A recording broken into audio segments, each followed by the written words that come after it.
Good morning, ma'am. My name is Dharani. Today I am going to present my topic forward and the backward propagation in deep learning.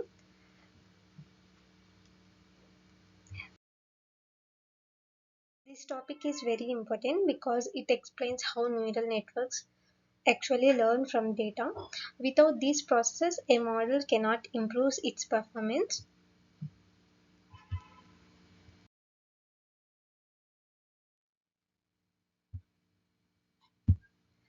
In deep learning, models do not learn automatically. They learn by adjusting their internal parameters such as weights and biases. This learning happens through a process called propagation. These are two main steps involved: forward propagation and backward propagation. Forward propagation is used to make predictions, while backward propagation is used to correct errors and improve the models.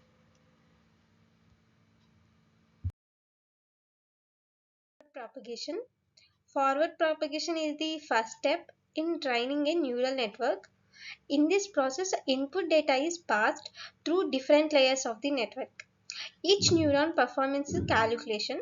It multiplies inputs with weights, adds a biases, applies an activation function. After passing through all layers, the network produces an output. This output is the model prediction, which we later compare with the actual value.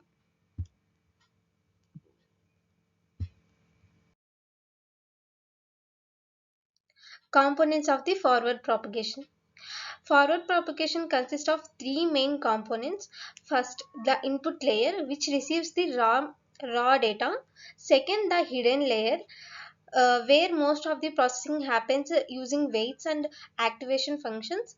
Finally, the output layer, which produces the final prediction. Each layer transforms the data step by step to make it more meaningful.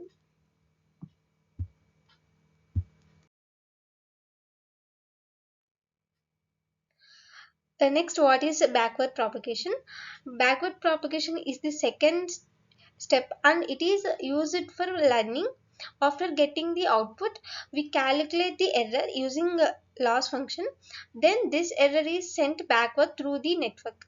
Backward propagation helps us understand how much neuron contributed to the error. Based on this, the model can adjust the parameters. So, if forward propagation is prediction, backward propagation is correction.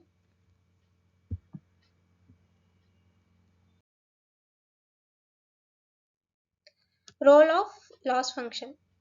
The loss function plays a very important role in the training. It measures the difference between the predicted output and the actual output. If the prediction is far from the actual value, the loss will be high. Some common loss functions are mean squared error, cross entropy loss. The goal of the model is to reduce this loss as much as possible.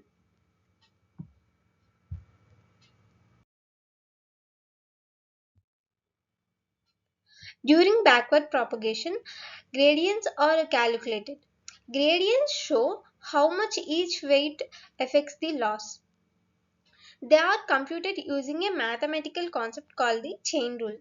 This process happens layer by layer, starting from the output layer and backward, moving to the backward to the input layer. These gradients are very important for updating the model.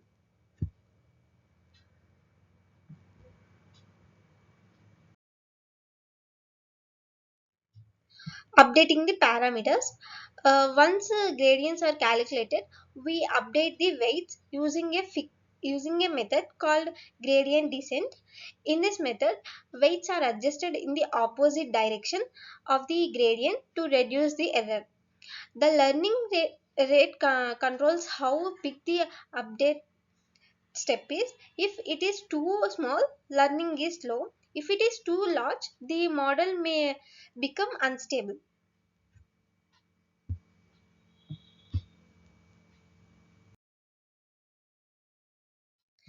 Let's discuss about the importance of forward and backward propagation.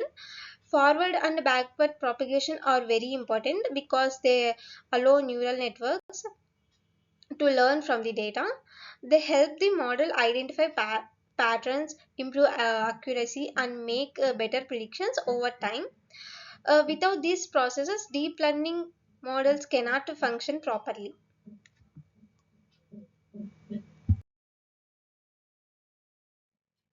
Challenges and solutions.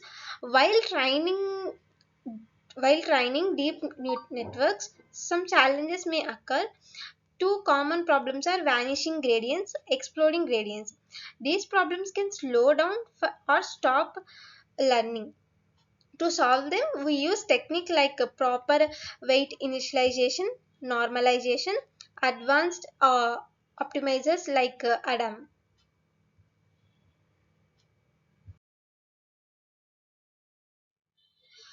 Conclusion. Forward propagation is used to generate predictions, and backward propagation is used to correct the errors. Both processes work together to train the model step by step. Understanding these concepts is essential for building effective deep learning systems.